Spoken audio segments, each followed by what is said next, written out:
Assalamualaikum warahmatullahi wabarakatuh. Waalaikumsalam warahmatullahi Alhamdulillah, kembali lagi wabarakatuh. di acara Tarik Tarikh yang akan membahas segala macam tentang sejarah, khususnya sejarah yang ada di Madiun Raya. Oke, kali seperti biasa rambutnya sewangar lagi. Anu Mas, kayak apa? Ultraman. Nah, Terbaru. seperti biasa bersama Mas Septian, ini Pak Guru yang kita akan membahas tentang ini kan bulan Oktober ya Mas. Iya, Oktober. Bulan Oktober tuh ada dua momentum yang dirayakan kita bersama. Yang pertama adalah Hari Santri yang jatuh pada tanggal 22. Terus selanjutnya ada Hari Sumpah Pemuda yang jatuh pada tanggal 28 Oktober. Nah, karena ini isunya pemuda sangat santer ya, di mana-mana kita ngomongin pemuda. Nah, paling cocok memang kita membahas tentang Sumpah Pemuda. Sumpah Pemuda. Nah, perlu kita ketahui bersama bahwa Sumpah Pemuda itu adalah apa ya, peristiwa anak muda pada zaman dahulu. Ada Yong Java dan ada Yong yang lain. Tulisannya Jong ya. Iya. Nah, itu berkumpul dan merumuskan dan bersumpah bahwa kita semua itu satu bangsa, yaitu satu negara yaitu Indonesia. Nah, tapi itu kan peristiwa tidak terlaksana di Madiun, ya kan, Mas? Iya. Nah, kita akan membahas pasca dan pra Sumpah Pemuda itu ada pergerakan apa di Madiun. Nah, itu ya Mas ya. Nah, langsung saja ini Mas Ian, terkait dengan Sumpah Pemuda. Apakah ada peristiwa kepemudaan yang walaupun itu enggak nyambung langsung dengan peristiwa Sumpah Pemuda, tapi sifatnya terkait, ada apa enggak peristiwa yang ya sama-sama anak muda yang bergerak di Madiun? Ya, tentu kalau bicara soal Sumpah Pemuda itu pasti memiliki imbas yang sangat besar dalam kalangan pemuda ya, karena Sumpah Pemuda itu seperti api yang memercik di berbagai wilayah, terutama di Madiun yang saat itu termasuk daerah pedalaman ya. Ya, pedalaman Jawa gitu ya. Bicara soal Sumpah Pemuda, memang kita mungkin ini nggak pernah di-share di beberapa sejarah-sejarah kita ya. Mungkin ini karena ini adalah peristiwa lokal, namun saat itu ini jadi pembahasan nasional di era kolonial Belanda saat itu ya. Di mana para pemuda itu, pemuda Madiun yang saat itu bersekolah di Ospia ya, Operating School for atau istilahnya sekolah Pamung Praja ya. Yang sekarang ada di Diponegoro. Iya, Puspo sekarang ya. Itu mereka melakukan sebuah perlawanan yang cukup mengagetkan pemerintah daerah dan pemerintah pusat gitu. Di mana mereka tidak mau menyanyikan lagu Wilhelmina. Lagu kebangsaannya Belanda gitu. Dia malah ingin menaikkan lagu Indonesia Raya. Gitu. Itu di upacara pagi gitu ya? Bukan, di sebuah acara perayaan ini ya, perayaan hari ulang tahun sebuah organisasi di Ospia itu. Dan itu ya, dan itu dihadiri oleh presiden. Presiden Madiun. Dihadiri oleh presiden. Iya, itu peristiwa itu terjadi kira-kira bulan Maret 1930. Berarti 2 tahun setelah ini ya, setelah Sumpah Pemuda itu ya. Dari peristiwa itu ya, satu anak dikeluarkan. Provokator berarti. Provokator dikeluarkan. Dia itu namanya saya lupa ya. Dia dikeluarkan, dia orang Bandung. Dia bersekolah di Madiun. Dia dikeluarkan, ketika dia keluar, dia ditemukan mengajar di taman siswa di Bandung sana. Ya, ketika dia ditemukan oleh pemerintah kolonial bahwa dia mengajar di taman siswa, akhirnya dia diskors menjadi guru. Karena apa? Tidak punya sertifikat guru. Karena sekolah partikuler itu kan nggak ada sertifikat guru ya. Kalau dia ingin mengajar bisa gitu ya, kayak gitu. Dan ada juga beberapa orang yang diskors selama 2 minggu.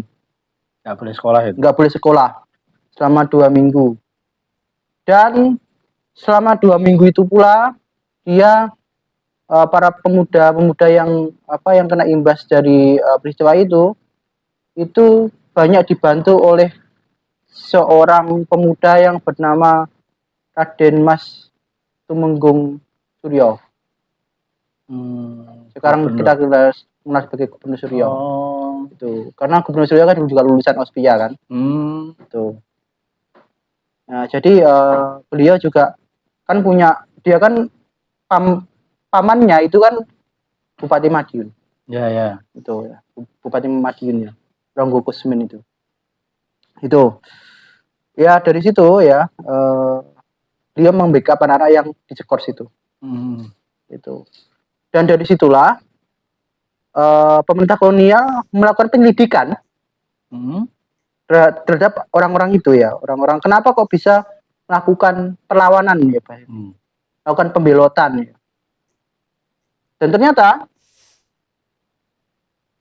mereka selama ini selain dia bersekolah di Ospia, dia juga melakukan diskusi dengan orang-orang Budi Utomo Afdeling Madiun.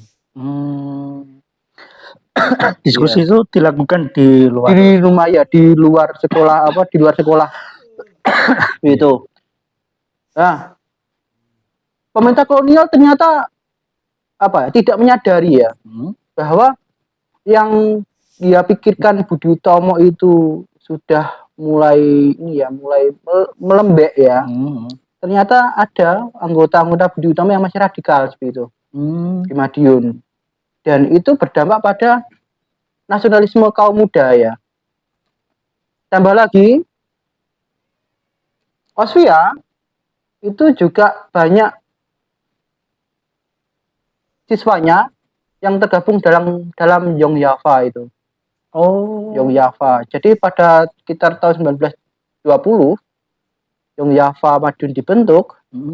Ada 125 anggota yang mayoritas itu anggotanya dari orang-orang Ospia. Itu. Dan di sini kita bisa mengetahui bahwasanya proses nasionalisasi di Ospia di kalangan pemuda-pemuda yang ada di Madiun itu sebenarnya mulai terbangun ya. Ya. Meletupnya ketika pasca Sumpah Pemuda itu. Dibuktikan dengan apa? Dibuktikan dengan mereka ingin menyanyikan lagu Indonesia Raya. Dan mereka ingin menuntut pada pemerintah kolonial untuk merdeka seperti itu. Ya. Ini mungkin sedikit mundur ya. Kita menggambarkan peristiwa itu seperti apa. Tadi kan diceritakan bahwa itu seperti semacam acara sebuah organisasi internal Ospia yang dihadiri oleh residen. Itu kan membayangkan itu kan luar biasa bagaimana para murid-murid itu dengan beraninya menolak untuk menyanyikan lagu kebangsaan Belanda di depan residen yang mana notabene itu adalah pejabat Belanda yang yaitu tinggi kan, namanya residen ya. Dan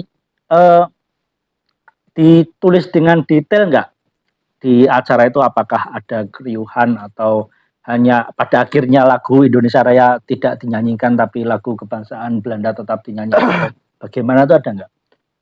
Akhirnya saat itu ya anak-anak yang ada di Ospia yang membelot itu disingkirkan disingkirkan. Berarti akhirnya lagu itu tetap dinyanyikan, Iya. Meski ada hambatan itu ya acaranya. Dan saat itu panitianya gupuh ya bahasanya, gupuh. Akhirnya meminta maaf dan ini adalah di luar ekspektasi bahwa ada gerakan yang seperti ini gitu loh. Akhirnya acara itu tidak berlangsung dengan baik seperti itu ya. Ya. Itu benderanya gak disuwek, Bang. Oh, belum. Itu terlalu radikal ya. Gitu. Iya. Terlalu radikal ya. Dan ternyata juga tahun 1933 atau ya 30-an ya. Itu Budi Utomo Hmm. melakukan pertemuan di daerah Magetan, Ponorogo, Madiun. Hmm. Gitu. Ya. Pertemuan itu saat itu digerebek sama polisi daerah ya. Dan ternyata anggota-anggota Budi Utomo ini Hmm. yang ikut pertemuan ini dia memiliki set atau memiliki aktif di organisasi lain, Sisi lainnya lah. iya, yaitu aktif di PNI. Oh. Itu ya. Jadi radikalismenya itu dari PNI itu ya. Itu, dan itu membuat kaget pemerintah kolonial juga. Kok bisa kaum ekstremis satu ya masuk ke dalam Budi Utomo dan mengendalikan Budi Utomo ya. Bahkan di pertemuan itu di dalam pertemuan Budi Utomo beberapa anggotanya menuntut untuk merdeka itu, dan memilih jalur yang cukup ekstrim ya. Karena di Madiun sendiri 2 anggota Budi Utomo itu jadi Volksrat atau DPR. Itu. Dan itu tidak dibayangkan oleh pemerintah kolonial Belanda saat itu ya. Itu. Ini mungkin ya pertanyaan ngawur lah Iya, ya. iya. Proses anak-anak muda pada saat itu untuk masuk ke organisasi-organisasi itu bagaimana prosesnya? Apakah aku melu Budi Utomo langsung masuk atau gimana? Iya. Jadi gini, prosesnya sederhana sekali ya, mungkin nggak sederhana ya, tapi prosesnya pertama melalui pendidikan. Harus pendidikan kaum priai ningrat ya. Kaum priai ningrat itu diberi pendidikan yang cukup karena efek dari politik etis. Ya. Dan mereka diberi pelajaran barat. Dan itu saat itu orang yang mempelajari ilmu barat itu cukup prestis ya, karena apa? Dia bisa belajar apa yang dipelajari oleh orang barat. Dari situlah juga ada semacam kesadaran ya. Dan juga banyak orang-orang yang di Belanda seperti itu ya.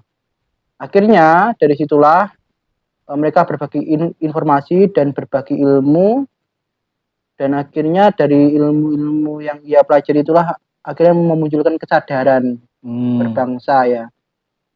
Ya, karena dan juga ternyata kan Budi Utomo dan Nyong Yava kan berawal dari Osvia ya. Ya. Itu juga kesalahan dari bukan Osvia, Stovia, sekolah kedokteran. Oh, yang Stovia Jakarta ya. Sekarang jadi Fakultas Kedokteran UI itu ya. Di Jalan Salimba. Jadi ini yang tidak disadari sama Direktur Osvia saat itu, bahwasanya dan ternyata di dalam Stovia pun ya, di dalam Stovia itu para pemuda-pemuda yang belajar di kedokteran itu, dia juga diberi kebebasan berpikir, kebebasan untuk belajar apa yang ingin dia pelajari, kebebasan intelektual di sana dibebaskan, meskipun di istilahnya arena itu banyak orang Belandanya, tapi dosen-dosen dari Belanda itu membebaskan untuk mereka berdiskusi soal ilmu apapun, soal kebangsaan. Karena apa? Ya itu di dalam kampus ya. Tapi efeknya mereka dari situlah terletuplah kesadaran nasional. Itu mereka berdiskusi soal konsep-konsep kebangsaan, konsep-konsep apa istilahnya pembebasan dan sebagainya, meskipun di ruang kampus Belanda ya itu. Dan itu dari situlah kesadaran nasional itu terbentuk melalui ruang-ruang akademik, dan itu tidak disadari oleh Direktur Osvia tadi. Kecolongan. Akhirnya si Direktur Osvia ini itu dipecat. Dan Osvia itu di-merger ke Osvia Magelang. Tuh. Akhirnya Osvia itu diturunkan grade-nya dari kampus ya, jadi dari university menjadi setara SMA, akhirnya jadi Mosvia pada 1930. Itu. Iya. Itu jadi seperti itu apa? Dari situlah Belanda tidak belajar soal aktivitas kaum muda seperti itu. Ya. Kalau kita bicara soal kaum muda itu yang jadi patokannya bukan umur, namun pemikiran kaum muda itu. Jadi saat itu kaum muda itu lebih egaliter. Sedangkan kaum tua itu kolot. Itu yang dinamakan kaum muda saat itu ya. Itu sampai sekarang nggak? Sampai sekarang. Bahkan dulu yang orang tua kita yang jadi kaum muda sekarang tetap kolot kan gitu ya. Gitu. Ya berarti tidak menutup kemungkinan kita nanti kolot. Iya. Ya tak potong sebentar Mas. Iya. Jadi mungkin teman-teman bisa sedikit membayangkan ya bagaimana ini anomali sebenarnya ketika dulu para pemerintah kolonial Hindia Belanda memperbolehkan para kaum ningrat untuk belajar yang lebih layak ya. Karena mungkin kalau misalkan tidak diperbolehkan nanti efeknya kan para ningrat itu bisa mengumpulkan rakyat dan malah menyerang kan. Akhirnya ya nggak tahu apakah itu sebabnya, tapi ternyata kan para ningrat ini diberi akses untuk mencapai pendidikan yang lebih baik. Dan itu menjadi bumerang sendiri karena ternyata ketika mereka belajar di luar negeri, mereka memahami bahwa kemerdekaan itu seperti apa.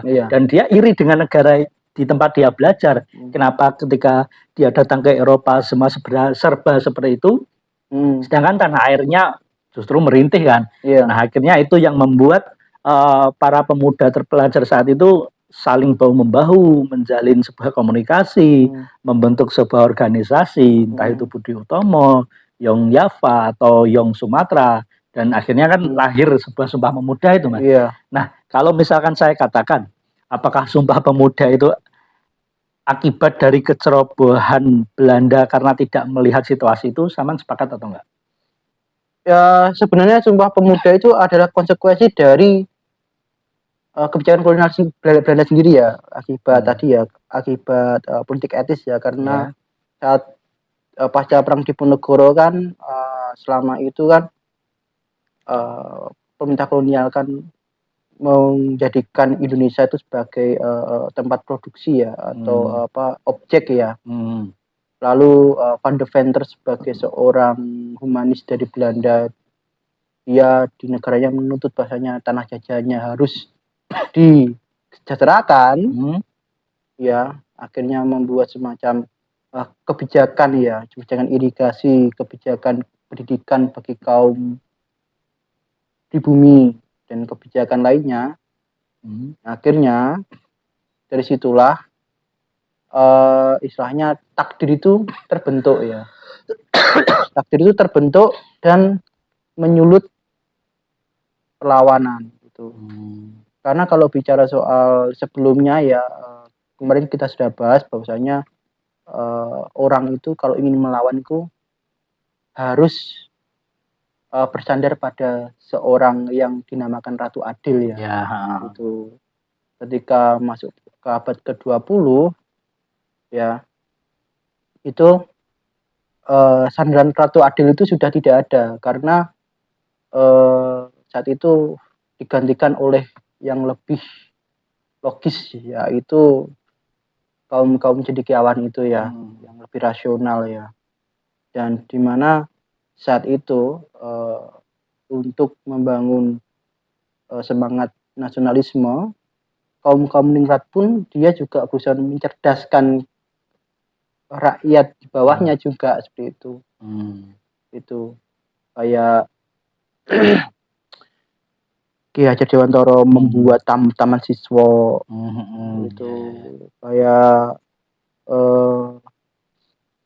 lalu Haji Ahmad Dahlan membuat sekolah Muhammadiyah, terus ada juga Kiai Hasyim membangun pesantren yang lebih modern lagi saat itu.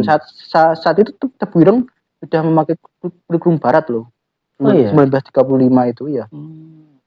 Iya, dia sudah membuat kurikulum barat itu saat itu.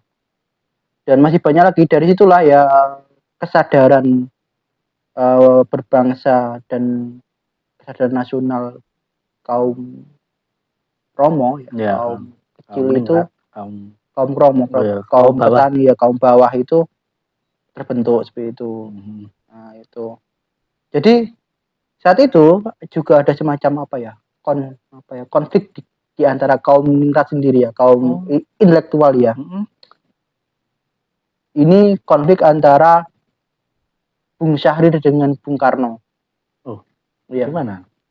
Saat itu tahun 1930-an ya, Bung Syahrir itu di Belanda kan ya. Sedangkan Bung Karno saat itu di Indonesia. Dia mengkritik Bung Karno bahwasanya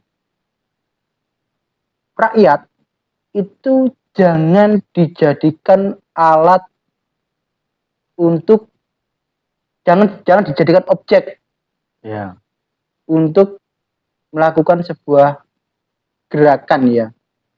Jadi bagi Syahrir, rakyat itu harus dicerdaskan. Pendidikan nomor 1 bagi Syahrir kayak gitu ya. Kan Bung Karno kan saat itu kan pinter pidato, organisir rakyat dan sebagainya. Mereka hanya terbuai oleh konsep-konsepnya Bung Karno tanpa melakukan istilahnya kelas-kelas ya. Ya. Dari situlah ada terjadi istilahnya konflik. Tapi daripada itu ya, mereka ya nggak terlalu tajam ya. Dia juga saling menyadari berbagai kesalahan dan saling melengkapi ya. Akhirnya Bung Syahrir dan Bung Hatta melalui pendidikannya, dia langsung turun ke bawah membangun jaringan di Indonesia. Dan Bung Karno juga demikian membangun jaringannya melalui Indonesia Muda dan lain sebagainya. Akhirnya meskipun berbeda konsepsi tapi mereka saling mengisi satu sama lain. Karena pun ketika Bung Syahrir itu nanti ke mana ya, ada plus minusnya seperti itu ya. Itu menarik. Tapi mungkin kita mengerucutkan lagi ke Madiun pada khususnya. Kita kan tadi udah membahas tentang peristiwa yang ada di Osvia dan bahkan kita tadi merembet sampai ke nasional. Ya, nasional lah ya. Iya. Tapi kita kembali lagi, kalau di Madiun ini ada nggak Mas tokoh-tokoh yang terlibat dalam Sumpah Pemuda yang ini berasal dari Madiun, entah itu hanya lahir atau mungkin sudah melakukan perjuangan di level lokal di Madiun atau sebagainya, ada nggak? Ya, ada beberapa orang ya. Di antaranya pertama Sunario Sastrowadoyo, kakek dari Dian Sastro. Oh, Dian Sastrowadoyo. Ya. Dia adalah Ada apa dengan cinta ya? Dia adalah anak dari Wedano Uteran. Sunario itu. Dia tahun 1920-an sekolah di Belanda. 1926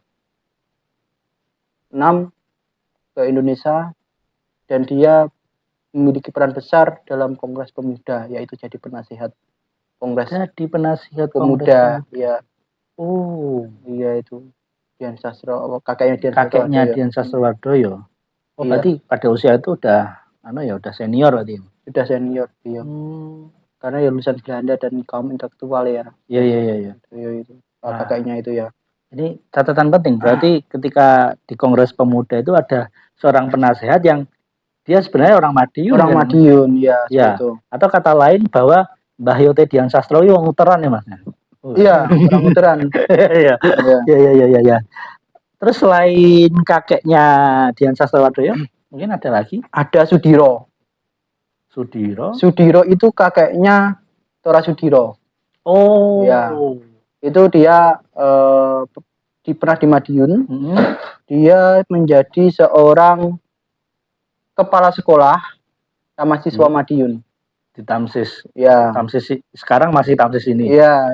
Oh. Itu. Dia juga tokoh yang cukup berpengaruh dan pengikut Bung Karno. Saat itu dia juga melakukan perlawanan ya bersama Ali Sosro Amijoyo di Madiun. Dulu kalau tahu Sosro Amijoyo ya, itu seorang tokoh PNI, dia pernah tinggal di Madiun, rumahnya beliau dulu dekat Pasar Gede itu ya. Dia juga pendiri Taman Siswa ya. Beliau dan Pak Sudiro ini berjuang bersama melawan Belanda ya. Dan akhirnya pernah ditangkap gara-gara melakukan provokasi dan melakukan istilahnya perlawanan melalui media saat itu, dan dipenjara. Perlawanan melalui media maksudnya lewat radio gitu? Lewat koran itu, lewat surat kabar. Dan akhirnya dia disidang di Yogyakarta itu. Itu, dan dia cukup radikal. Itu peristiwanya seperti apa Mas kalau yang dilakukan itu? Dia mengumpulkan orang gitu untuk melakukan perang di level kecil atau seperti apa? Dia mengorganisir Indonesia Muda saat itu. Indonesia Muda. Iya. Ini Indonesia Muda perwujudan lain dari PNI saat itu ya. Oh, sekarang dari Madiun Muda. Iya, beda ya. Nah, itu dari situlah pemerintah kolonial Belanda mengetahui bahwasanya ini ada gerakan radikal, dan akhirnya karena dari Indonesia Muda inilah banyak koran-koran yang provokasi ya. Dan sama Belanda dia itu dituduh sebagai pengikut Soekarno. Saat itu Soekarno sudah dipenjara itu ya. Berarti apapun ketika itu kan apapun yang bersinggungan dengan Soekarno harus diberantas ya. Harus diberantas ya, karena masuk ekstremis ya. Iya. Itu. Terus ada kita sebentar. Seorang tokoh Budi Utomo. Dia lahir pada 1888, lahir di Madiun. Namanya Suraji Tirtonegoro. Dr. Suraji Tirtonegoro. Dia orang lahir di Madiun, lulusan Stovia, Jakarta, bersama Dr. Sutomo membentuk Budi Utomo, dan dia sang penggagas nama Budi Utomo. Ya. Suraji Tirto itu ya. Dan sekarang diabadikan nama beliau di rumah sakit di daerah Klaten kalau nggak salah. Ya di sini nggak ada. Tinggal daerah Sutomonya aja di jalan. Oh iya. Itu. Ternyata banyak ya sebenarnya orang-orang asli Madiun yang ternyata itu jadi posisi-posisi yang penting ternyata ya. Jadi tokoh ya. Tokoh sentral lah ya. Tokoh sentral cukup punya pengaruh juga ya gitu. Jadi kayak gitu ya, pemuda-pemuda kita saat itu. Jadi memiliki semacam power ya. Karena ya mayoritas mereka dari latar belakang ningrat ya. Dan memang terkenal di dalam Jong Java ataupun Budi Utomo. Contoh Jong Java itu ya. Kemarin saya dapat data bahwasanya orang tua anggota Jong Java itu ada yang anaknya patih, ada anaknya seorang penulis atau sekretaris di daerah kabupaten, ada juga anaknya seorang priayi dan lain sebagainya. Jadi punya ekonomi yang cukup ya. Itu. Dan secara diam-diam bupati menyokong mereka. Itu secara diam-diam ya.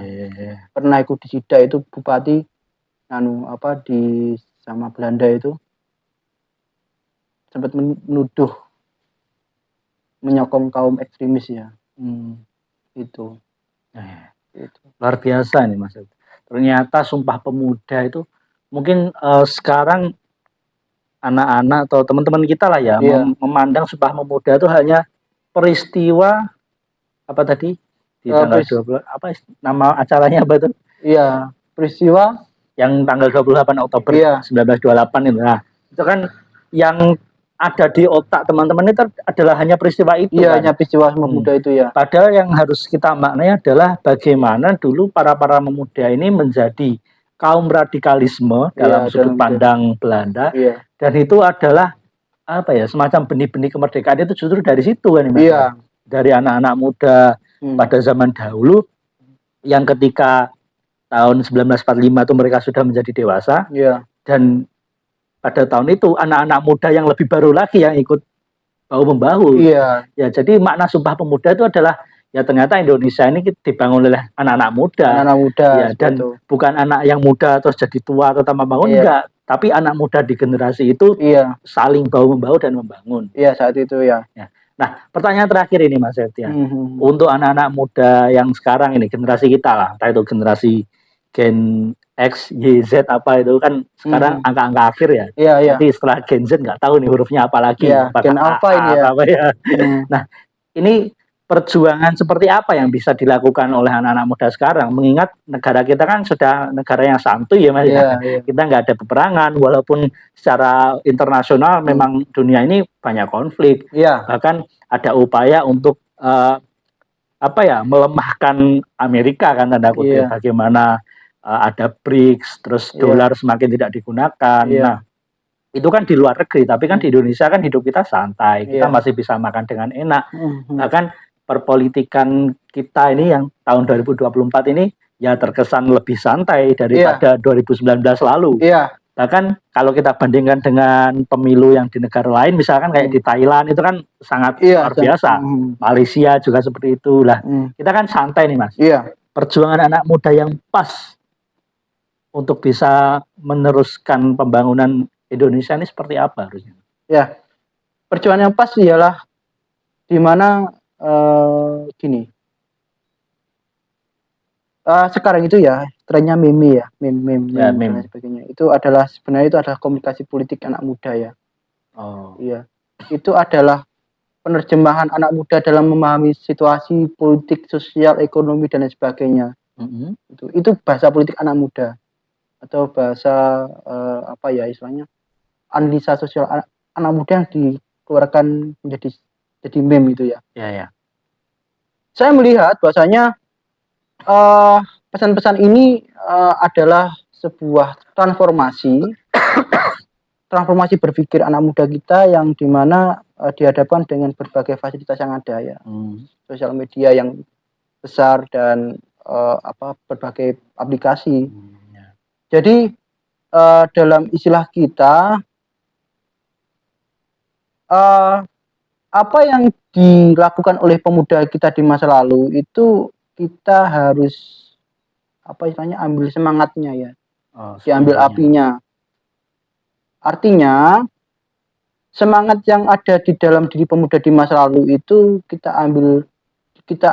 implementasikan, bukan caranya. Hanya spiritnya, bukan treatmentnya kan ya. Kalau treatmentnya kan kita sebagai anak muda itu pasti harus melakukan analisa sosial dan politik ya, dan melakukan dialektika yang sesuai dengan zamannya, karena era sekarang itu memiliki semacam perbedaan yang sangat jauh dengan era dulu, dan apalagi kita masuk dalam post-truth ya dan post-mo, dan ini membuat kritisisme itu semakin bias ketika masuk ke dalam ruang-ruang publik gitu ya. Bahkan opini bahkan statement intelektual pun itu banyak yang memperdebatkan gitu ya. Pada akhirnya kita tentunya harus bisa berpikir bagaimana cara kita untuk menyampaikan konsepsi-konsepsi kita ya dengan cara-cara lainnya itu ya. Masuk membuat meme atau membuat satir lah atau cuak-cuak gitu ya, gitu ya. Dan itu cukup menggerakkan dinamika lah. Iya, kesadaran sosial. Menggerakkan kepedulian pemerintah juga, nek gak viral gak digarap kayak gitu. Mungkin treatmentnya seperti itu ya. Itu. Karena kalau kita menggunakan treatment seperti pemuda tahun 98 contoh, kira-kira belum bisa sulit ya, gitu. Tidak relevan lah ya, kurang relevan ya, dan pasti juga kurang diterima begitu ya. Dan sekarang juga bicara soal pemikiran juga kita harus bisa merevisionis juga ya, seperti itu, karena eranya era industrial dan juga imbas dari pembangunan Ya.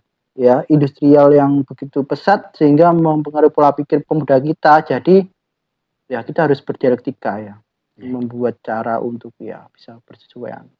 Oke. Itu. Siap-siap. Terima kasih Mas Septian, ini luar biasa nih bagian anak muda zaman sekarang ya. Mungkin peran kita adalah bagaimana saling menjaga sebenarnya Mas ya. Tanda kutipnya saling menjaga. Kita peran sebagai masyarakat, kita juga bisa memberi masukan dengan cara ya entah itu membuat meme atau mungkin cara komunikasi apapun sehingga lingkungan kita khususnya itu bisa lebih apa ya, enggak terlalu klise lah. Jadi ada apa kita bisa ikut berperan. Jadi kita tindakan-tindakan itu bisa lebih cepat. Dan juga sekarang juga butuh aksi nyata kan kayak gitu ya. Karena lebih pragmatis kan ya. Tidak hanya teori. Dulu kan Bung Karno kan ya berpikir bla bla bla kan ya. Sekarang kan kudu enak wujudnya gitu ya. Akhirnya kita harus bisa menyesuaikan diri gitu. Ya, karena dulu jualan konsep laris Mas. Sekarang ya harus dijalankan itu. Konsep ya jalan kayak gitu loh. Bakul konsep lo kan payu kayak gitu. Oke, terima kasih Mas Septian. Ya, terima kasih Mas. Ya, terima kasih teman-teman yang sudah menonton. Jangan lupa like, comment, dan subscribe. Ya, semoga channel ini terus berkembang. Dan jika kalian punya pertanyaan atau mungkin punya usulan ini bulan episode depan kita mau bahas apa nih? Kalau November kan mungkin bisa apa ya, Hari Pahlawan lah ya Mas ya. Atau mungkin kalian punya usulan lain yang sesuai dengan momentum November. Atau mungkin punya pertanyaan-pertanyaan yang sudah kita bahas nih tadi sepanjang sekitar 37 menit. Tadi kan kita bahas banyak lah. Mungkin ada pertanyaan-pertanyaan tertentu, entah itu tentang Dian Sastro atau tentang Tora Sudiro atau tentang yang lainnya, silakan komen di bawah, nanti dibalas oleh Mas Septian ya. Ya barangkali ada diskusi yang lebih lanjut, yang lebih menarik. Terima kasih sudah menonton Tarik-Tarik. Sampai jumpa di episode selanjutnya. Wassalamualaikum warahmatullahi wabarakatuh. Waalaikumsalam.